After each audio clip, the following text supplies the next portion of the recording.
So good afternoon, everyone. It is with great joy that I welcome you to our annual Aquinas Day lecture. Thanks to the generosity of a John Templeton grant funded through the Lumen Christi Institute, we are delighted to celebrate Aquinas Day with you both in person and virtually. My name is Alice Cameron, and I'm serving as the Executive Director of the Aquinas Center. I love you guys. Thank you. I also want to introduce you to my teammate, Tina Guyden, who is fabulous, and she serves as Assistant Director of the Aquinas Center.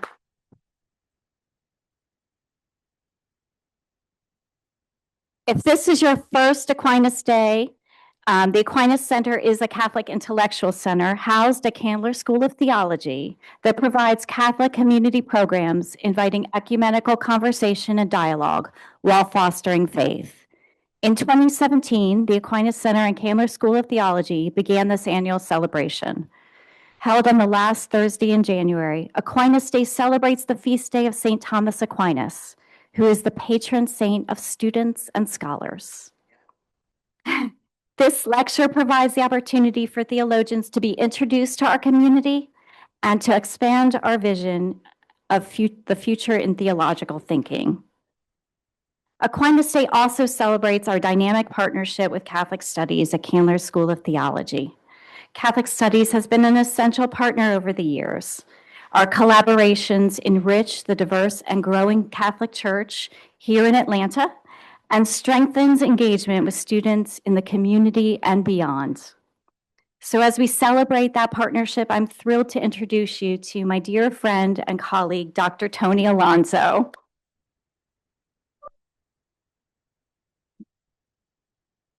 Dr. Alonso is the Aquinas Associate Professor of Theology and Culture and the Director of Catholic Studies at the Cressler School of Theology.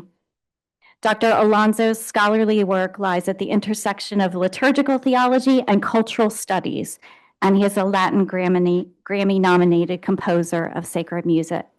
Please join me in warmly welcoming Dr. Tony Alonso.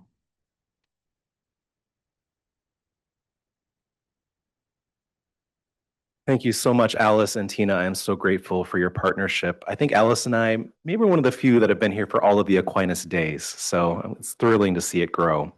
I also wanted to take a brief moment to remember one of our Aquinas Center board members who very suddenly died last week, Father Vic LaRoche.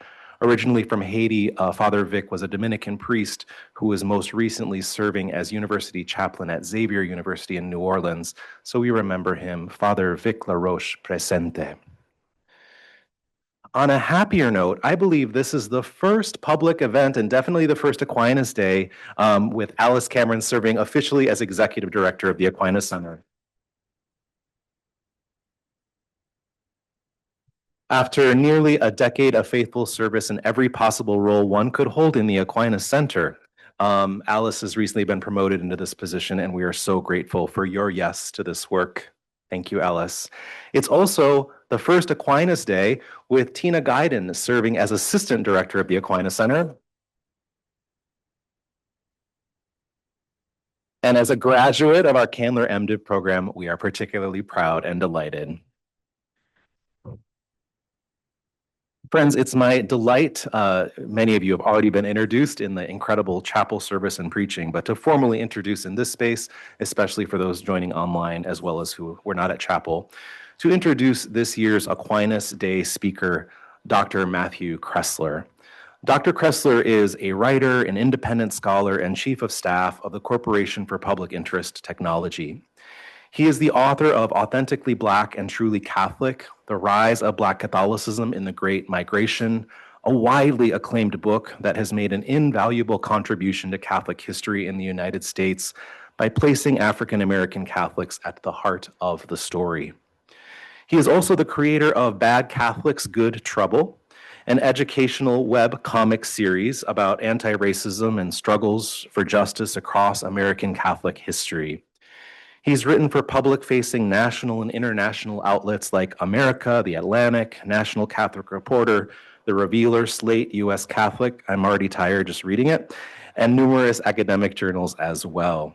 He co-reported the religious news service series Beyond the Most Segregated Hour, which won a Wilbur Award from the Religion Communications Council. He has 2 forthcoming books, the co-authored Body and Blood, Catholic Horror in America, due out from NYU Press this Halloween. Can they pre-order it yet? Okay, not quite yet. Okay, there is a cover. That's a big thing. That's a big step. And Catholics and the Making of MAGA, How an Immigrant Church Became America's Law and Order Faith, which is set to be published by HarperCollins in fall 2027. In short, Dr. Cressler is doing work that is vital and urgent for our times, in and beyond the Catholic Church, work that, among other things, centers those so often erased or ignored in dominant narratives about Catholicism in the US, and for that we are especially grateful. It is a true pleasure to welcome you to Candler, and for those of you who know, most of all, he is the son of Maria Cressler. Please join me in welcoming Dr. Matthew Cressler. Yes, definitely most importantly, the son of Maria Cressler. I had this in a little bit, but I'll just start then by shouting out my mom, who's here, as well as my sister, Joanna, and her wife, Candace. So just grateful to have family here, as well as friends. This is really cool. You have really good food. I just have to smell it for the entire time that I'm presenting. I'm going to make sure my clicker. Would you prefer? Sorry? Would you prefer to be able to walk around? I think I'm good. Maybe should I? Let's get the tech. Yeah, let's get me plugged in real quick. It's the problem when you're a talker, and so you're talking instead of coming here to get set up with the mic beforehand. Thank you, John. And can I there we go. Great, perfect. Thank you. It's your time. Yeah. Okay. Thank you, friends. It's good to be here with you. Thank you, Alice and Tina and all of those at the Aquinas Center who have made this day possible. Thank you to my dear friend Craig, Dr. Craig Ford, who I am following in his footsteps. He's a former Aquinas Day speaker, now professor at Candler, and you really have made coming here feel like coming home, which is really special. So thank you, Craig. I think most importantly to all the brilliant and beautiful people and especially students who have welcomed me here last night and today. I feel, even though I didn't attend Candler, I did attend divinity school, and I feel transported back to the time when I was a divinity school student, which were 2 years that felt like a lifetime and 2 of the happiest years of my life. So I'm really grateful to be here with all of you. Okay. Next thing I want to say, Happy Catholic Day, Candler. Welcome to Catholic land, as Dr. Ford would call it. I'm not sure if I said it right. I must admit, though, I was given a tour of your halls, and I saw St. Francis praising Brother Sun and Sister Moon. I saw John Swanson's breathtaking portraits of the Last Supper decorating the teaching chapel. Icons are everywhere. So yes, like it's Catholic Day, but like it feels like there are Catholics everywhere. So I really love that. To begin, I'm going to start my timer so I don't go ramble on too long. As I said in chapel, I'm not a theologian.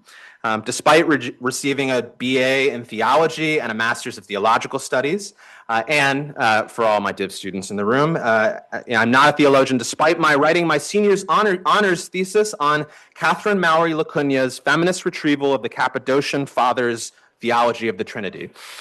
So, I'm not a theologian. I'm a historian of religion. I'm a historian of Catholic history and African-American religious history and of Black Catholic history in particular. So what I'm really here to do today is to invite us to consider our shared past so that we might confront our present and work to build a better future.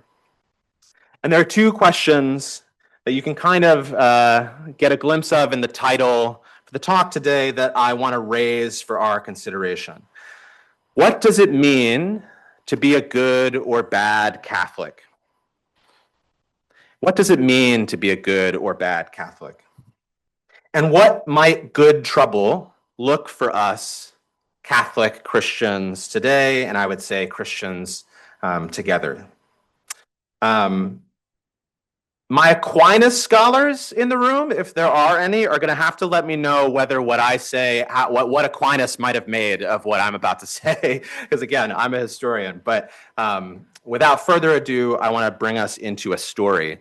And as you heard in my bio, one of the projects that I'm involved in is translating my scholarship into webcomic formats. The website you can see there is Bad Catholics comics-comics.org. And I have a number of works of art from our webcomic in the presentation. So I want to shout out my artist, Marcus Jimenez, who is my collaborator on this webcomic project.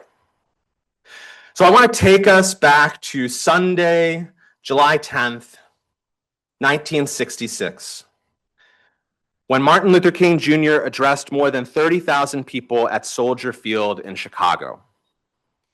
This was the official kickoff event for the Chicago Freedom Movement, which was a coalition formed between the local Coordinating Council of Community Organizations and Dr. King's Southern Christian Leadership Conference. They were gearing up to lead open housing marches through the segregated southwest side of Chicago. Chicago's Catholic Archbishop John Cody endorsed the effort and the broader civil rights movement in a letter that was read by a bishop that day. He called the civil rights movement one piece of a gigantic social revolution underway in our country and the world, right alongside the Second Vatican Council. And even more importantly than what he said was the fact that he made sure that the letter was read from all 450 pulpits in the Archdiocese that Sunday. As you might imagine, the archdiocesan mailbox was then flooded with letters in the months that followed. And I want to share with you two of those hundreds of letters that came in. So the first is one from Father George Clements, who was then the assistant pastor of the Black Catholic parish of St. Dorothy on the south side of Chicago. Your Excellency, I'm deeply grateful to you for your wonderful expression of support to the movement of attaining true brotherhood in our land. The letter we read in our parishes and your message to the crowds that were there at Soldier Field will go down in history as milestones in the continuing struggle for justice and equality for all men. God bless you. Sincerely yours, sincerely in Christ, Father Clements. So to give you a little bit of background, Father Clements was only the second Black priest ordained by the Archdiocese of Chicago. He was born in Chicago and a product of Bronzeville's most famous Catholic parish for a time, Corpus Christi. His people hailed from the Catholic Kentucky Holy Land, and he would become a man of some significance in 20th century Black Catholic and broader Catholic history. So he attended the March on Washington for Jobs and Freedom with parishioners from St. Dorothy in 1963. He joined the march from Selma to Montgomery for voting rights in 1965. His story is what we might call a good Catholic story, right? One that hails all the way back to the Kentucky Holy Land and right in the center of things in Chicago in 1966. 4 days later, Archbishop Cody received another letter signed anonymously by a Catholic. Some of us know where I'm going here. As a resident of Chicago for more than half a century and as Irish and Catholic as yourself, I resent your intrusion into the racial turmoil which besets this city today. I feel, like 99% of the Catholics in this community, that all of your time and efforts might better be expended in religious endeavors rather than in fomenting strife among the races, which almost certainly will lead to riots and bloodshed. The role of the church, as we see it, is not in politics, but in the salvation of souls. This, I should note, this is one of the more polite letters that he received, but he received hundreds and hundreds. And I want to say, provocatively, that theirs is also a good Catholic story. A story of Catholics who prayed the rosary every day, sent their kids to the same Catholic schools that had formed them, made it to Mass obediently each Sunday, and could, I'd say, legitimately challenge their archbishop by saying that they were just as Catholic as he was. Priests and sisters in this archdiocese, of course, had taught them what it meant to be Catholic in the first place. One letter in particular used a striking phrase that kind of echoes across all of these letters, describing themselves as a real, good, and sincere Catholic. And as you might imagine, definitely some of those who laughed as soon as I started reading this letter, this was what the vast majority of letters sounded like. And this is just a little clip of some of the signatures of the hundreds and hundreds of letters that poured into the archdiocesan mailbox in the 1960s were signed as.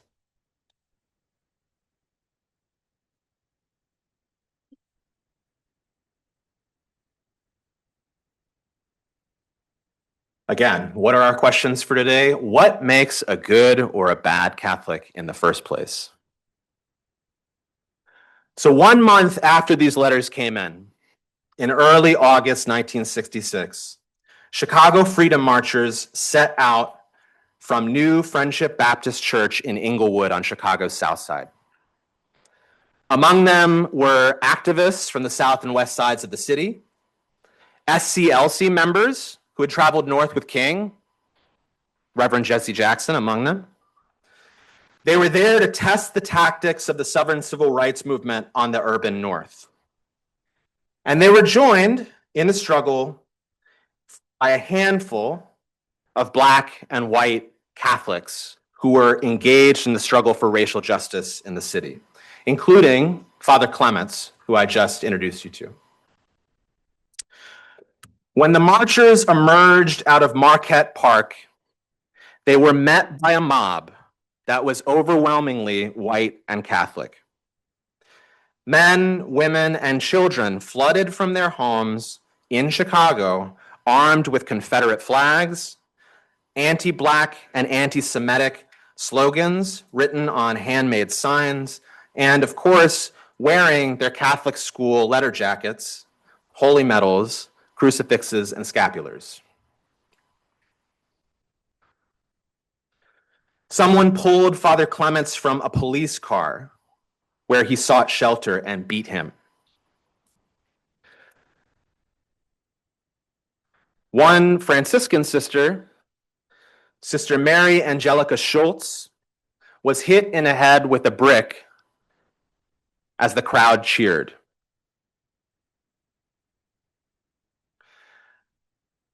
When the march continued the next day, Dr. King himself would be hit with a rock. Shaken, he'd tell reporters, "I have never seen such hate, not in Mississippi, not in Alabama. This is a terrible thing." The violent confrontation between these two sets of good Catholics invites us to consider that deeper question. What makes one good or bad in the first place? Now, deep breath, pregnant pause. I know what a lot of you are probably thinking. When faced with a catalog of Catholic horrors, our instinct is almost always to distance ourselves and disavow the horrors. Both, I don't like these qualifications for a variety of reasons, but if we want to say simply conservative and liberal Catholics, both conservative and liberal Catholics like to make the move to distance themselves from what I was just talking about. By turning to theology, to orthodoxy, to right thinking, to ideals. But what I'd like to suggest is that by doing so prevents us from actually confronting the difficult truths that this history holds for us as Catholics and as Christians.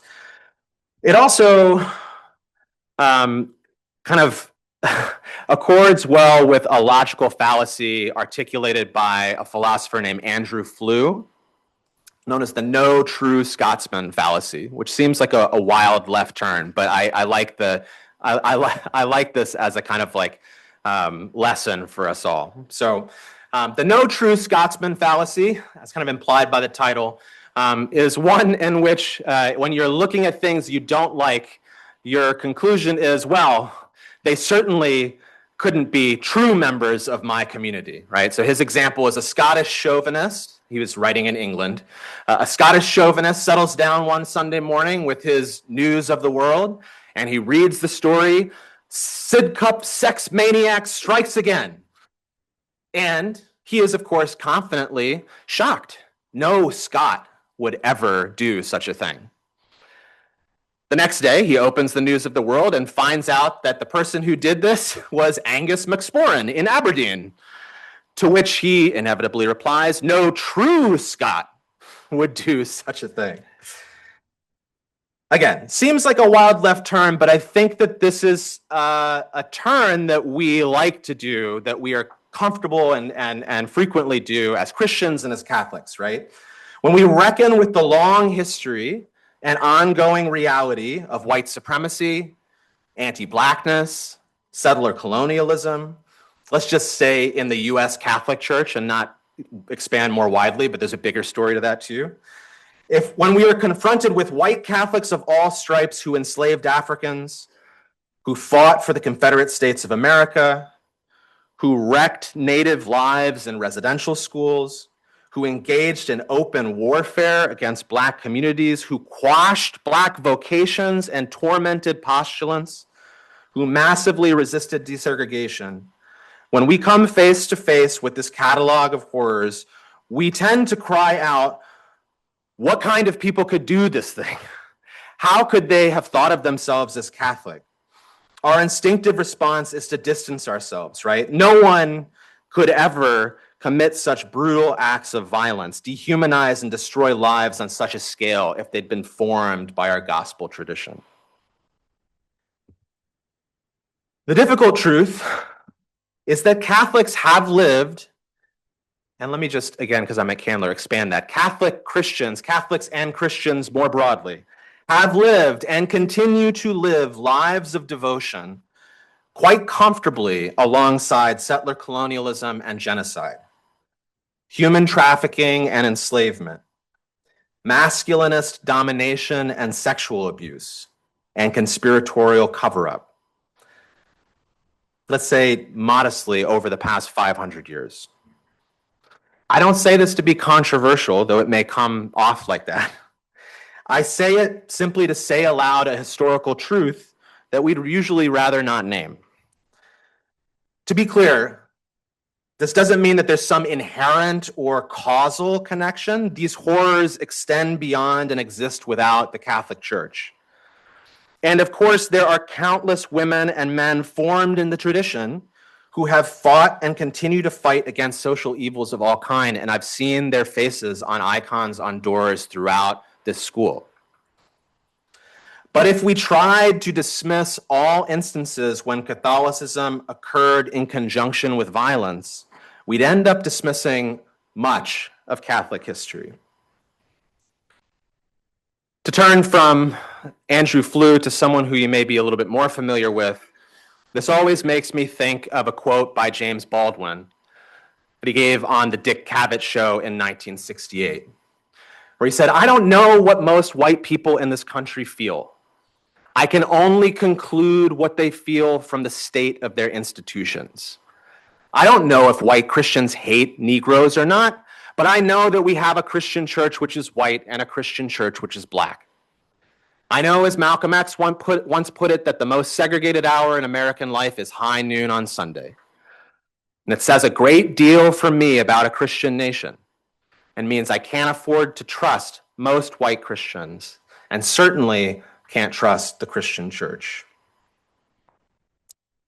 I think a cousin to this no Scotsman fallacy that I'm invoking is the phrase, we're just talking about a few bad apples, right? When we think back about history or we think about present circumstances. Now, of course, the usually unspoken second half of that phrase is that a few bad apples, it only takes one bad apple to spoil the whole barrel, though people don't tend to remember that second half of the phrase.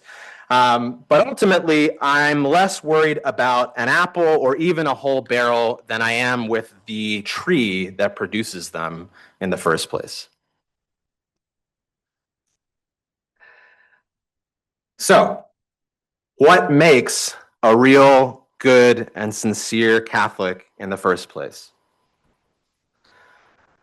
So I want to share with you a number of images and quotes that I think help to provoke me anyway, and I hope provoke you into asking these questions. What does it mean to be a good or a bad Catholic in the first place? So this is an image of, among many, many others, Catholic priests and sisters marching from Selma to Montgomery in 1965. And actually, two figures of note who are in this image are Sister Mary Antona Ebo, right here, the Black sister right here. And if you want to learn more about her, you should check out Shannon D. Williams' Subversive Habits, which is a groundbreaking book about not just Sister Ebo, but also the struggles of Black sisters, period. Standing right behind her is Father George Clements. So this is the priest that I was reading a letter from and invoking earlier. So they were called by Dr. King, along with faith leaders from all traditions, to march for voting rights in 1965. They answered the call, and they answered the call because they understood it to be part of what it meant to be a good Catholic, that it was part of their gospel commission. Not unlike the ministers who traveled to Minneapolis just this past weekend and were called in a similar way as King called them. In response to marches like this one, hundreds of other Catholics wrote to express their shame, their disgust, and their outrage, especially of the fact that these were sisters and priests. Sisters in particular bore a special brunt of disgust, outrage, and violence. And I think it is in no small part because their very kind of dress at the time signaled that they represented the Catholic Church, and there were lots and lots and lots of white Catholics who resented their faith or what they took to be their church being represented in this way.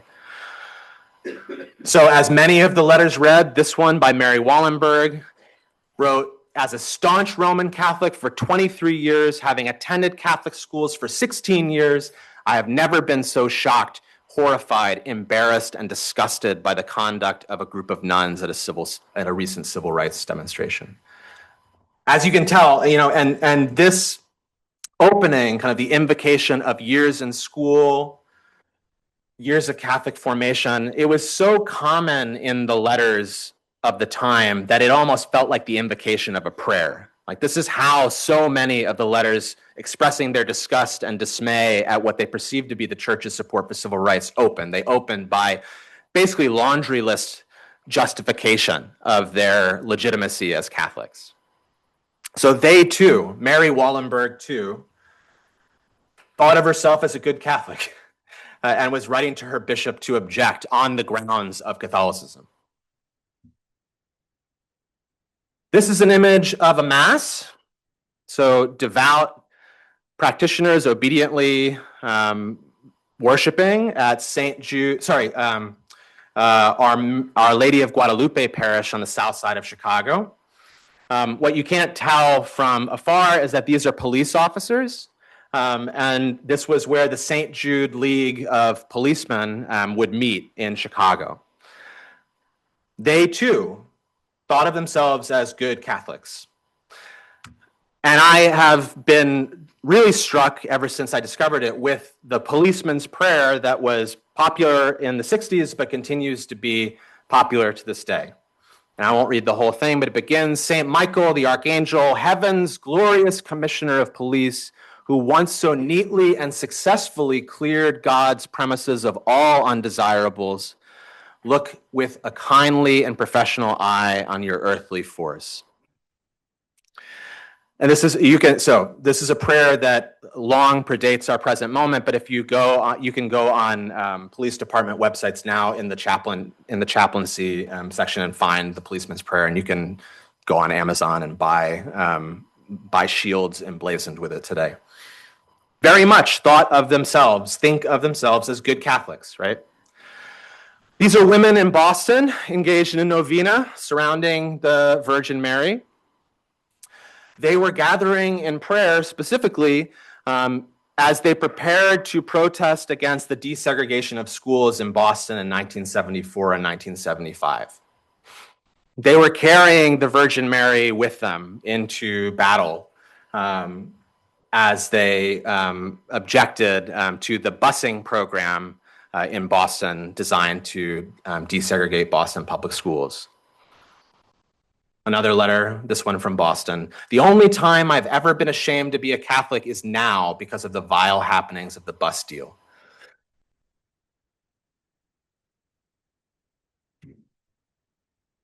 Jumping forward a number of decades, this is Bishop John Seitz in 2020. In the midst of the George Floyd uprisings for racial justice, kneeling in prayer with a sign that reads Black Lives Matter. And as I imagine a number of you may recall, there were many things said by many white Catholics in response to actions like Bishop Seitz's. This was one of the more infamous from a priest at St. Elizabeth Seton Parish who described people like the protesters, across the country in Minneapolis and Chicago, as well as Bishop Seitz, as wolves in wolves' clothing, masked thieves and bandits, seeking only to devour the life of the poor and profit from the fear of others. They are maggots and parasites at best.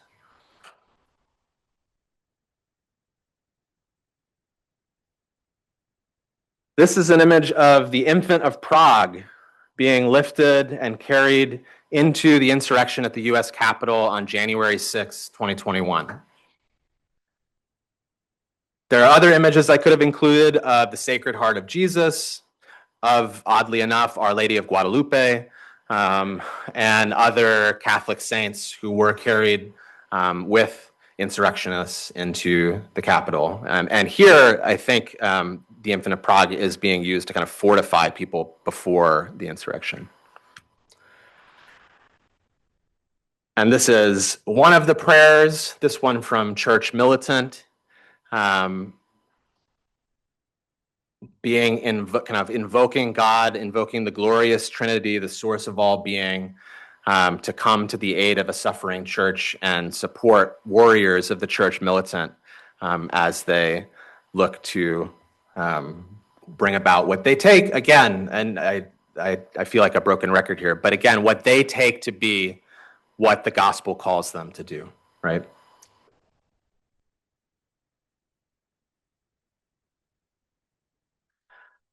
So again, this is one of those moments where I'm going to pause pregnantly and say, I bet I know what a lot of you are thinking.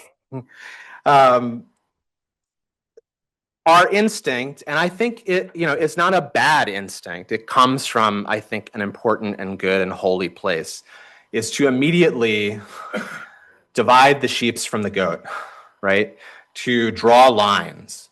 But the reason that the webcomic project that I've been involved in and the work that I've done around it is called Bad Catholics, Good Trouble, is that the point from my perspective is actually not to draw a dividing line that separates the good from the bad, but instead to note that all these Catholics that I just introduced you to briefly thought of themselves as good and were labeled bad by others.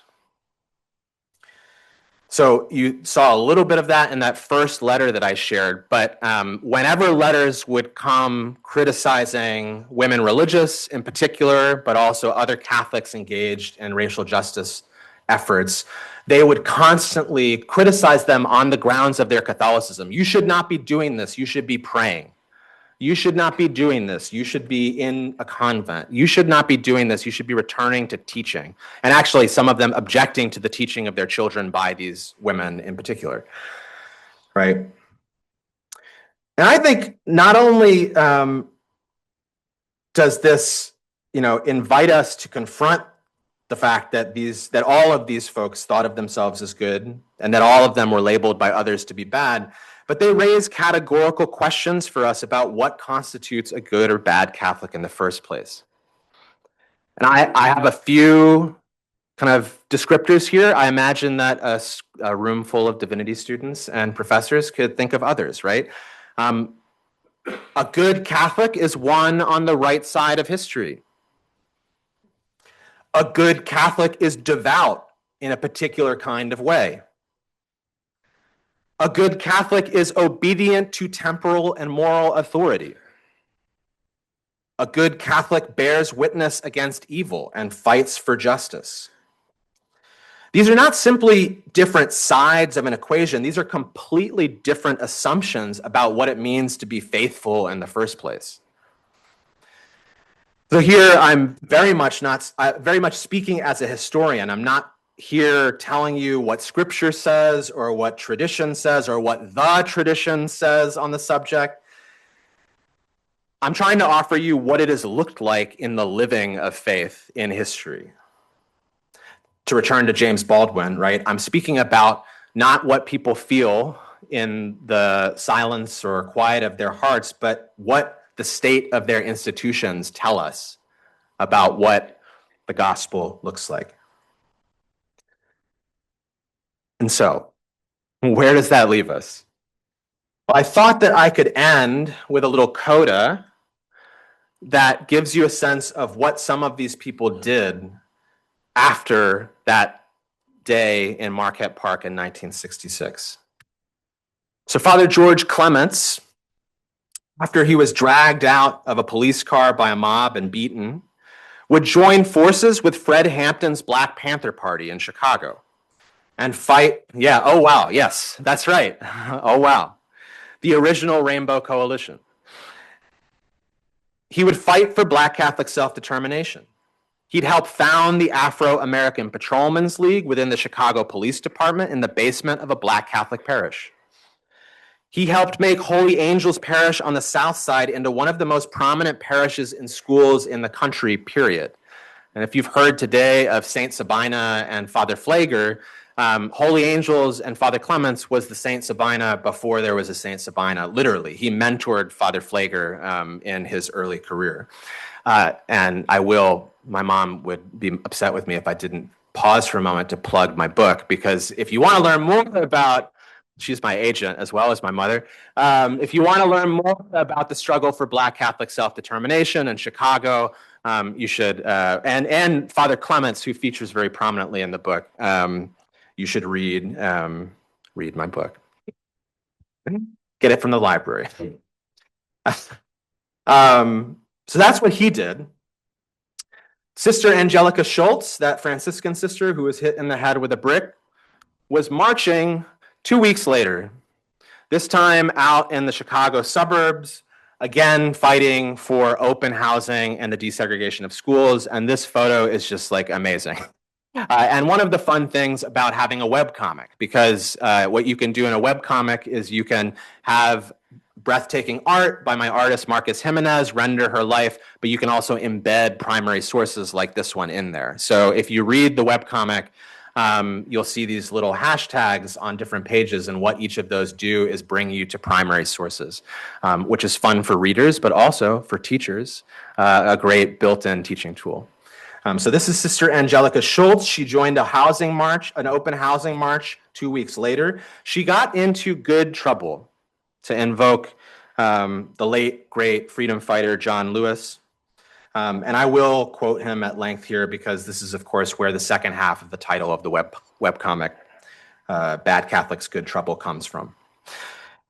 John Lewis writes, "Ordinary people with extraordinary vision can redeem the soul of America by getting in what I call good trouble, necessary trouble. Voting and participating in the democratic process is key. The vote is the most powerful nonviolent change agent you have in a democratic society." But I would add that toward the end of his life, he was focused not just on voting, but on nonviolent demonstrating as well. And I think that he'd be very excited and proud and inspired to see the direct action resistance that's been happening across the country. So this has been a brief introduction. Usually I give the QR code at the beginning, but I wanted you all to pay attention. So this has been a brief introduction to one of the many projects that I've got my hands in these days, Bad Catholics, Good Trouble, which is a digital storytelling space for Catholics seeking a more just world and in desperate need of new stories. Stories that force us to face some of the violence and suffering that our tradition has unleashed in the world, while at the same time offering stories that have real-life role models of Catholics who've worked to make a church and world that is just and equitable for all God's people. So you've just met Sister Angelica Schultz, who the first webcomic is based on, and has actually co-authored with her niece and grandniece, Judith and Jennifer Daubenmeier.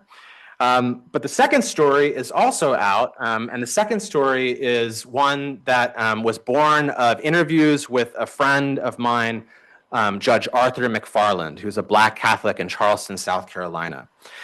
His story is about how he became Catholic in Charleston in the midst of the Jim Crow South, joined the Civil Rights Movement, and then brought Black power to Notre Dame's campus in 1968. Among other things, occupying President Hesburgh's office to demand the rights of Black students and marching on to, if you can believe this, marching on to the Notre Dame football field in the halftime of a nationally televised game against Georgia Tech to demand the rights of Black students on campus. So if you're interested, if you're picking up what I'm putting down, that's another story for you to explore. And maybe as a final word, I just want to say that right now, if you go on the website, you'll find these two stories, An Exception to the Rule, which is about Sister Angelica, and What Are You Going to Do, which is about Arthur McFarland.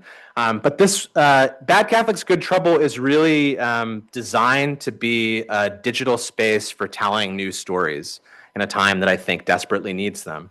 And so it wasn't actually intended to just be like my cool sandbox to play in.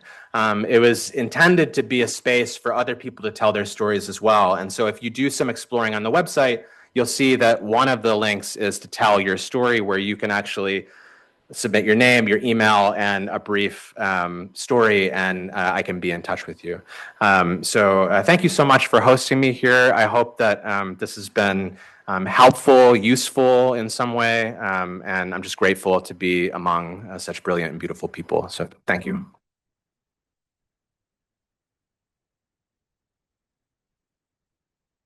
Oh, and if anyone is looking, willing, interested, or able to spread the gospel of Bad Catholics, Good Trouble, I've got little postcards with the QR code on the back. And I'm always, the hardest thing about doing something like this, self-publishing a webcomic, is just getting people to know about it and spreading the word. So if you are interested, if you have family or friends who are interested, if you're educators, if you are teaching, if you're leading book groups in parishes or teaching CCD or religious formation classes, the website is built in with teaching and learning guides, with prayer and contemplation guides. It's really designed to be useful.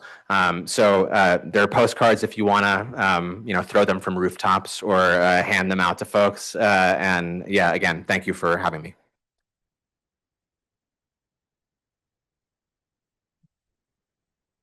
Oh, Matthew, I always love the rowdy ones. So thank you for living up to expectation. So this is the fun part of the evening, the participation part. If you have questions, maybe you need to think about it for a second because we learned a lot. and maybe you're a little uncomfortable and you're kind of sitting in that too. And that is perfectly fair. But questions, comments, observations. My friends online apparently are so enthralled and they knew everything. I got nada. So definitive was my presentation that no one could. So just raise your hand. We have a roaming mic. Yes. Yeah. What do you think is the reason why those Catholics that were against the marches, what are their reasons for believing what they believe? Do you think it has something to do with education, their unwillingness to accept a different way of thinking?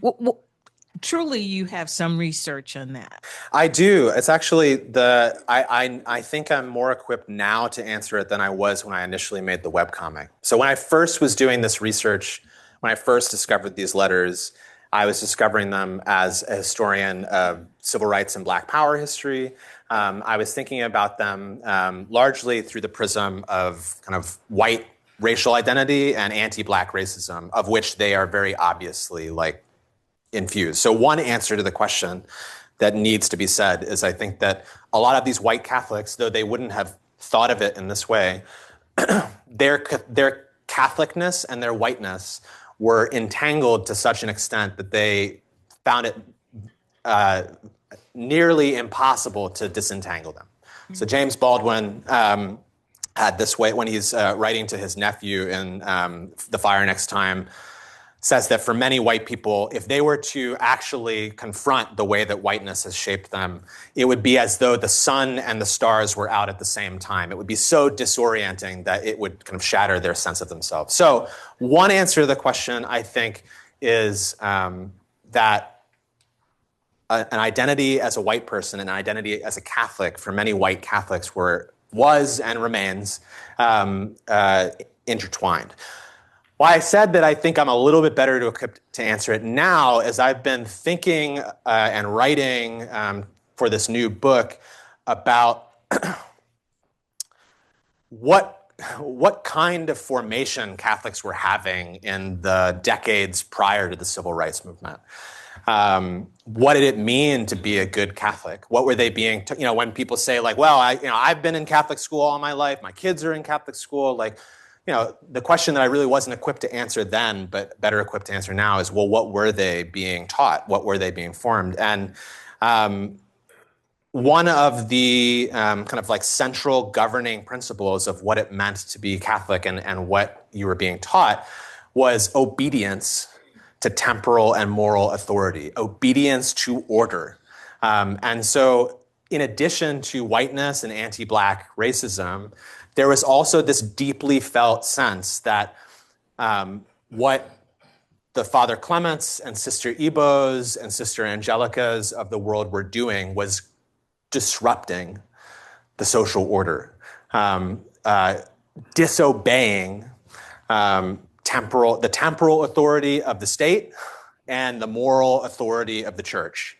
And they would say things like that. They would say like, I've been taught, to be obedient. I've been taught to be lawful. And here you are getting arrested and singing songs, smiling as you're like wheeled into a paddy wagon, right?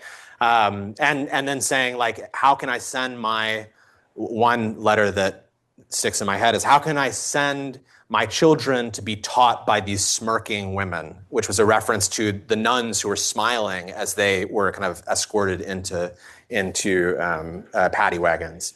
And there was a lot of people who said, I can't even call these people nuns. I refused to call them nuns because of what they were doing. So I think that it was about racism. It was about white identity. But I also think it was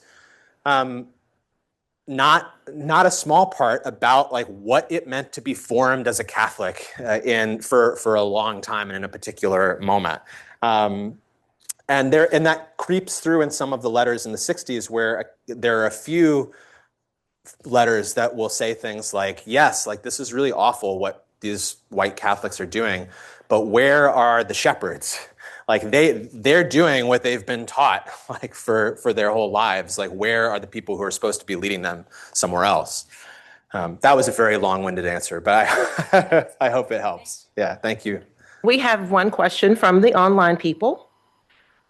Can you share a few practical examples for how we can be bad Catholics making good trouble in the current climate? Yes. No pressure. No pressure. No pressure. I think is my boy Eli in here? I met somebody who is involved in activist work in Atlanta. I think my initial answer is always that one need not reinvent the wheel. Like, wherever we are, there are communities and organizations that are already engaged in. I mean, some of them are parish communities. Some of them are para-church communities. Some of them are gasp secular organizations, non-religious organizations that have been, activist coalitions that have been engaged in this work. Is that the camera? Hi, people online.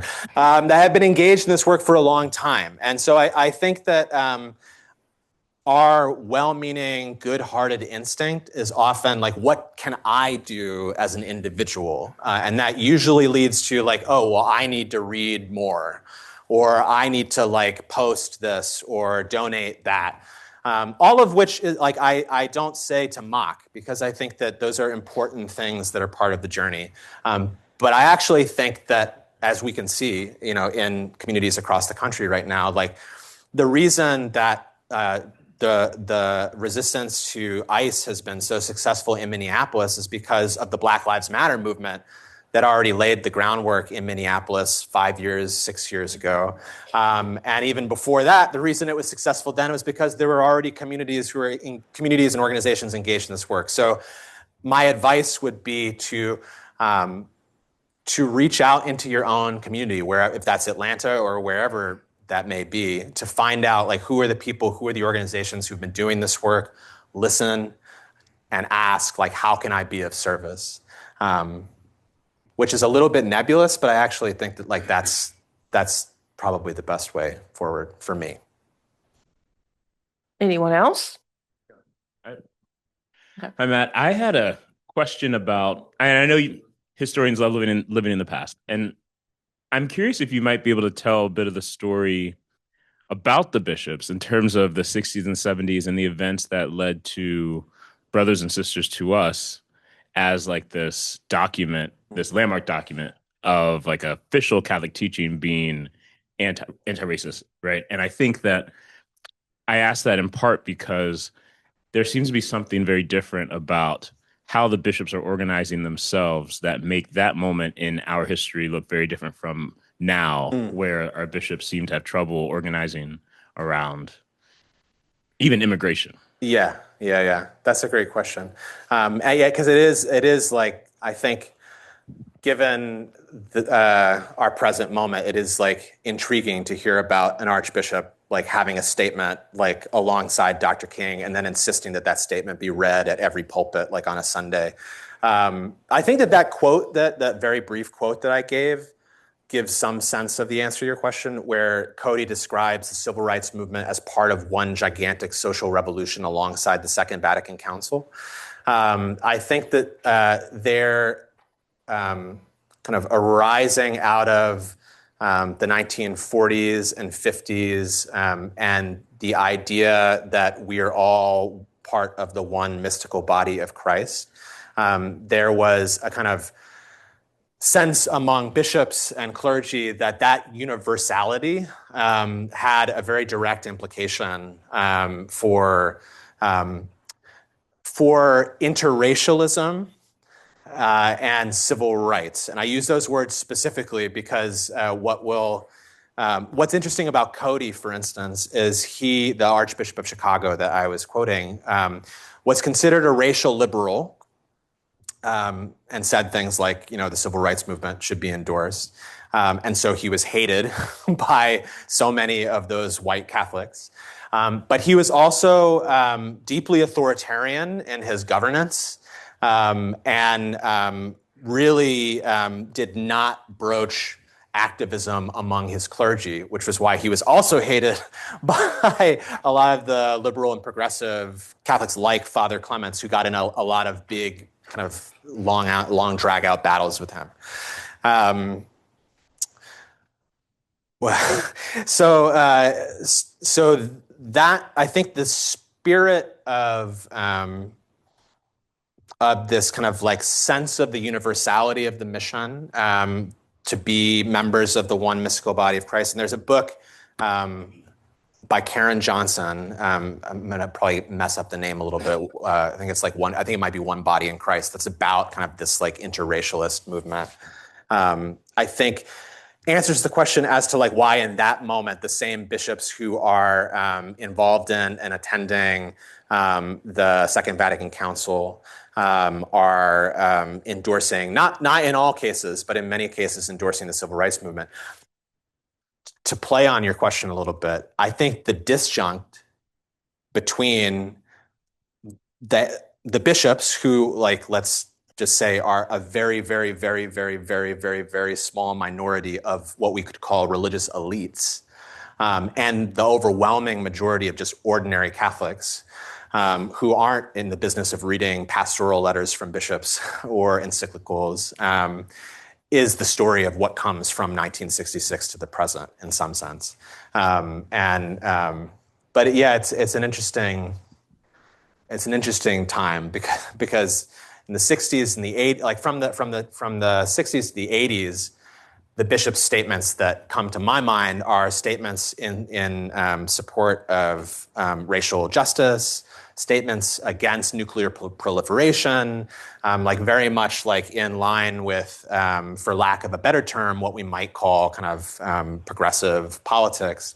And then from the 90s to the present, there's this kind of like broad shift, certainly not unrelated to who is Pope in these periods, and who got appointed bishop by those popes. A shift to kind of like pastoral letters being almost, and not just pastoral letters, but instructions to the faithful on how to be citizens, became almost entirely about sexual ethics and reproductive politics.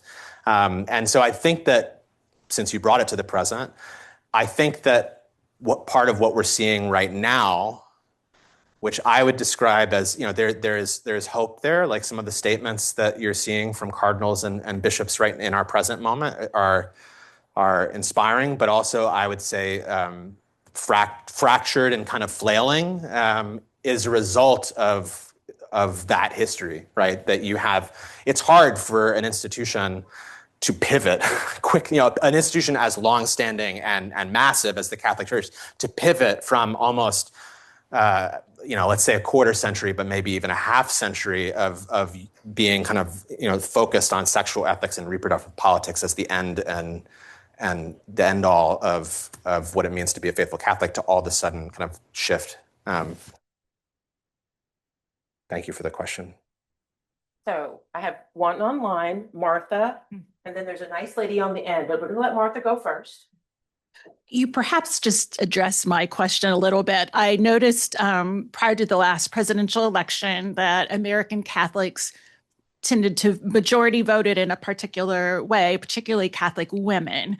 And just speaking to that tension that you just addressed a bit between this respect for life and the call to love the stranger and protect the immigrant, and just the tensions and how that plays out. This feeling that we have to be one or the other. If I protest on behalf of an immigrant, that means I'm giving up the other side. Yeah. I mean, this is I hesitate to always make it about like what shifts in the 60s, but like there is something that kind of starts to fracture for Catholics at that moment, because prior to that moment, it was really hard, and it's still, I would say it still is today, but then even more so, really hard to categorize Catholics as liberal or conservative in tradition, in like the standard way of thinking about it, because you'd have people like Dorothy Day, who were anarcho, radicals, who were also ardently against abortion. as good Catholics. And in her case, like she has a whole personal story there. Thomas Merton, who I cited at length in chapel today, similarly, and that's where, of course, the notion of the seamless garment of life eventually comes about from Bernardin. That's for we're in Catholic land now, for those of you who aren't Catholic. But that, as you're noting, Martha, like that has fractured, and the polarization of our kind of social and political circumstances has kind of increasingly affected Catholics in the same way that it has affected others. And so in terms of the last 3 presidential elections, a majority of Catholics voted for Trump in both of the elections that he won, just a flat out majority. And a majority of white Catholics voted for him in each of the 3 elections. And statistically speaking, the more frequently they went to church, the more likely they were to vote for Trump. Which gets back to, in the talk, part of what I was trying to tease out about what makes a good or faithful Catholic in the first place. For many people, like what makes a good and faithful Catholic is being obedient and being devout in particular ways, right? And to tie your question back to Craig's, that translates to a certain kind of politics that's usually not framed as politics at all, right? And so that's one of the things that I think a lot about, like when people are writing letters and saying like, you're straying into the political, like get back to the spiritual. They're saying that at the same time that they're fervently anti-communist and fervently anti-abortion. But they don't think of those as political categories. It's the, I would argue, like the blackness of struggles for racial justice that gets it labeled political in contrast to things that are kind of like labeled as spiritual battles. So I don't know if that's fully answering your question, but yeah. This is you can maybe hear a little bit. This is kind of what I'm writing about now. Thank you. All right, so John Sullivan online, you can talk now. Yeah, you can hear me. I thank you, but it's so revolutionary. Jesus is a revolutionary. How much do we have to identify Jesus in our contemplative prayer, which is from the heart and not so much from the head? How can that, to change society, we have to become more and more radically connected to him through contemplation. I don't know if that's particularly clear enough for a question.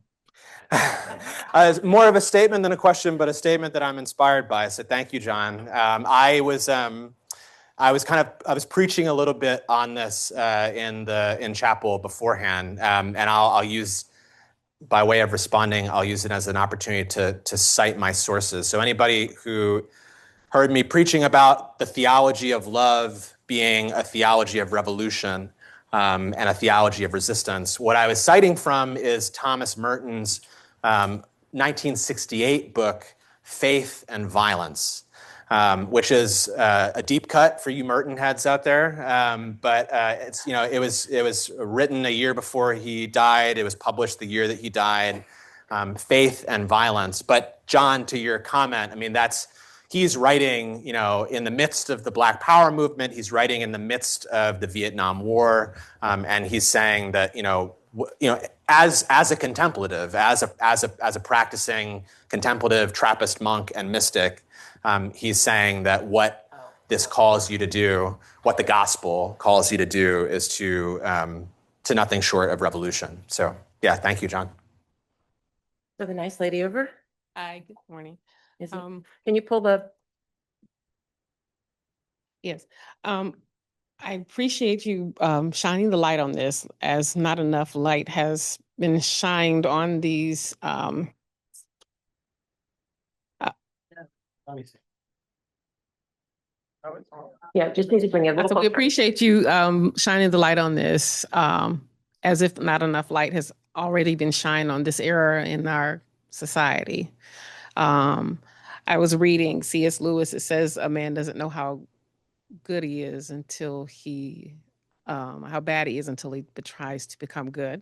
Mm. And when you when I read that, I thought about everything that I listened to today, Mm. you know, and how you talked about the violence and how those writings were fueled from that. The environment Mm. of man sometimes shapes how they feel, but we thank God for grace, because in the midst of all of this, whether they were good or bad, there is grace. And how do we, as a society, extend that grace in the midst of those actions, whether good or bad, to show to change and shape the world and shape those reactions? Because it's a tough job, and it's hard to bear that burden. The faith community has a big burden to bear, and even though it's stated in the word that that's something that we're called to do, how much of it can we take? How much more? Thank you for that grace, that gift.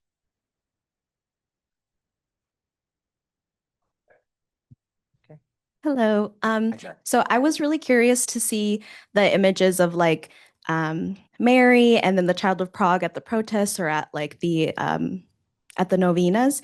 And so I was curious to see like what other instances you've seen the use of those images. And I'm wondering if like you describe these moments of like the more conservative Catholics of distress, like during like desegregation or like electing this president they didn't agree with. So is there this sense that I'm bringing this image with me because Mary or Jesus are on my side and they're going to be here protecting me? Is this like their sort of connection, or if, like in this moment of distress, I know Jesus or Mary are on my side, are going to be with me? This is real. Thank you, Jackie. This is really like let's bask in Catholic land. I mean, they were with Mary. The Infant of Prague is with him at the insurrection because the Infant of Prague is probably with him every day of his life. You know, the Virgin is with those women because they are her devotees and they come to her in times of need and in times of joy, and in the struggle against busing in Boston, that was no different. So I really, I think that for those of us who see Mary and Jesus and the saints carried into those spaces and feel a kind of revulsion, I think that they really are just signs of what it means to live life as a Catholic, and that the saints, to go back to the comment about grace, I think she may have left, but that the saints are also kind of doing their own work in the world, and are not always or ever containable to what we might want of them. So yeah, I see the Infant of Prague there, sincere as something sincerely held, presumably by that. I mean, again, and the Infant of Prague, talk about that's a deep cut, right? Like that's not like it's not the Sacred Heart of Jesus, like that's not the Virgin of Guadalupe, like that gentleman, like is knows the infant and has, I would guess, though I don't know him obviously, has a personal relationship with that particular iteration of the child Jesus, right? Yeah, and so the saints are with all of these good Catholics on either side, so to speak, of the equation, right? Yeah, thank you, Jackie. That's a great question. Yeah, I see a number of hands. Yeah, you have the mic. I guess I have the mic. Yes, you do. Yes, you do. So, I was raised to be a Catholic agitator. I'm a Dominican Republican Catholic. We fight. We define being a Catholic by being a fighter, and for others, for ourselves. And I guess, I appreciate you. I thank you so much because you were agitating us in the chapel. And that's a word that, as a faith-based organizer, I had to be careful not to use. I was also told that not to use solidarity. That was too confrontational and political. But the hell with it. What I really want to ask you is how, I go, and Craig knows, I drive all the way from Dallas, Georgia, down to Our Lady of Lourdes. But that is the choir.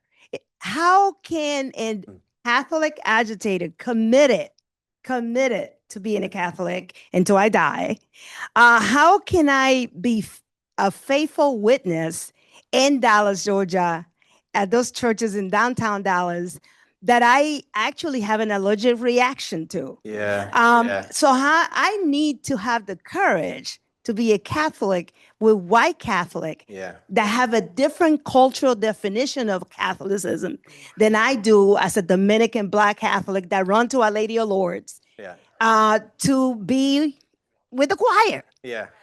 So I really appreciate you and your agitation, but I really feel that we need tools to walk among and walk with our white brothers and sisters in this church so that we can be different and transformative. And that is what hurts my heart.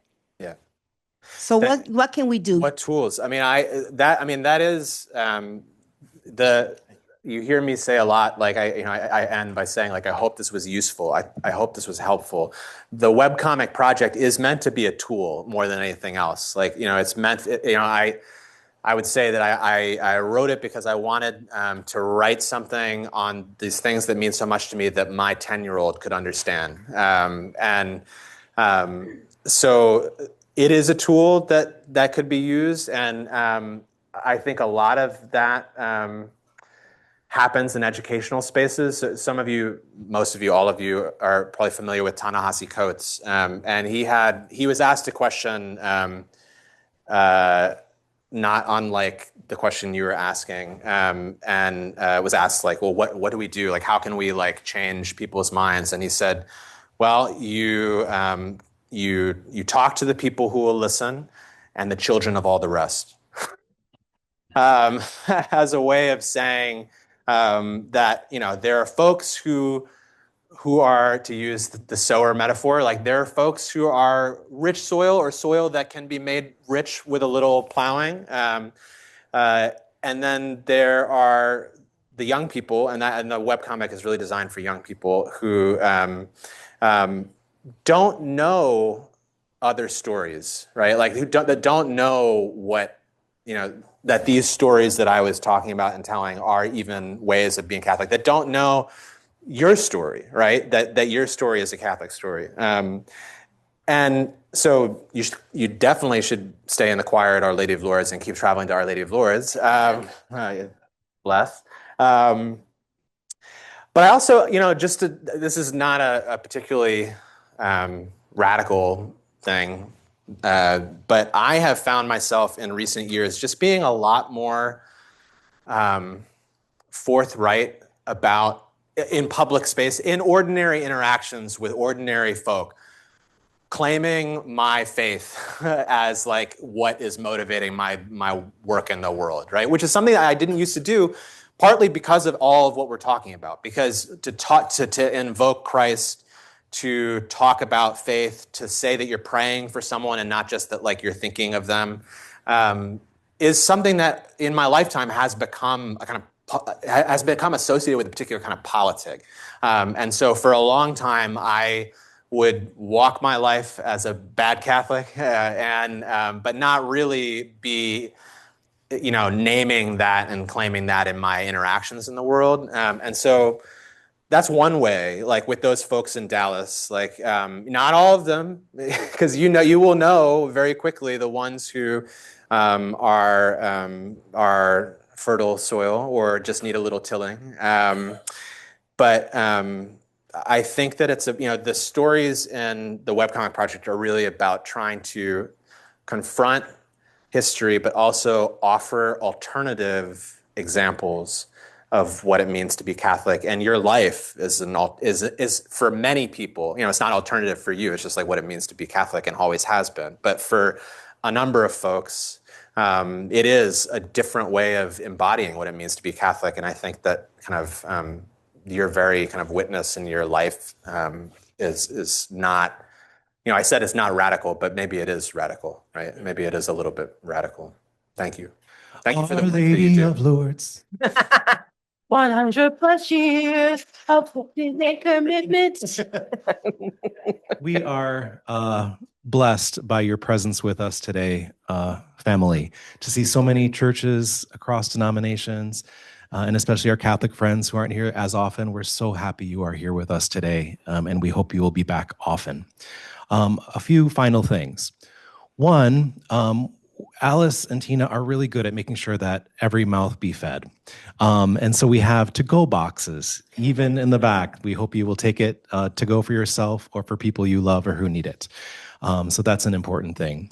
Second, if you want to hook in with some of the incredible work the Aquinas Center has been doing and no doubt will continue to do with even more agitation in the future under Alice and Tina's leadership, please do check in with the Aquinas Center online, Facebook, etc. And finally, I can't help but take the moment as the Director of Catholic Studies that if you or someone you love is interested in studying more deeply in Catholic theology in an ecumenical context, we are here for you.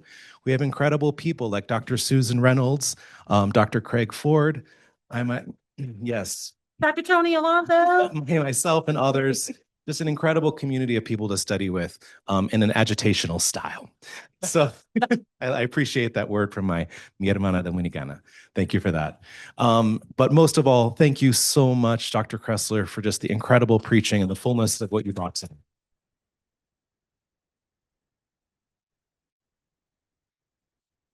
We are blessed by your wisdom, your prophetic voice, and just the fullness of all you brought to us today. We are so grateful, and we hope you will not be a stranger. Thanks again to those joining us online. What an incredible day. Peace be with you all.